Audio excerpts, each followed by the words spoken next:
Dear Ukrainian friends, 77 years ago, the world celebrated the end of the Second World War.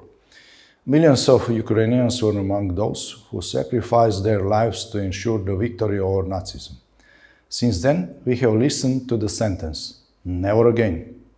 It was untrue. Ukrainians know this best today. It was untrue because we overlooked the fundamental doctrine of history. In 1945, only one evil was defeated: National Socialism or Nazism. The second evil, International Socialism or Communism, celebrated in conflict with the first. However, evil, because it confronts another evil, does not yet become good.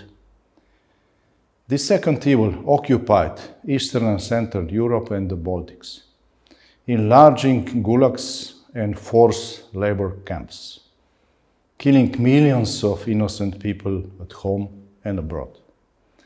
Even the victory of the West in the Cold War did not eliminate this evil.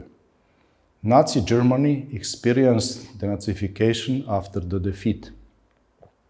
Communist Russia experienced merely the disintegration of the Soviet Union. There was no lustration in Russia, no decommunization, no justice.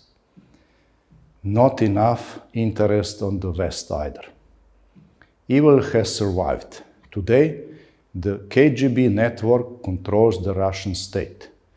It has nuclear weapons and the future is unclear. There is another dominant communist world nuclear power there, and the Cold War II won't be the same as the first. The blindness in the West is still great, but the fog is rising because of your courage and your sacrifice. Dear Ukrainian friends, we admire your incredible courage in the face of this evil. By defending your beloved Ukraine, you fight as well for Europe. Again, you are on the right side of history. Thus, it is you, Ukrainians, who are the true rightful heirs of that honorable fight 77 years ago. In Moscow, there are the heirs of the Molotov-Ribbentrop Pact. Let me reaffirm our solidarity with you and my full support for immediately granting Ukraine a clear perspective for rapid integration into the European Union. Slava Ukraini!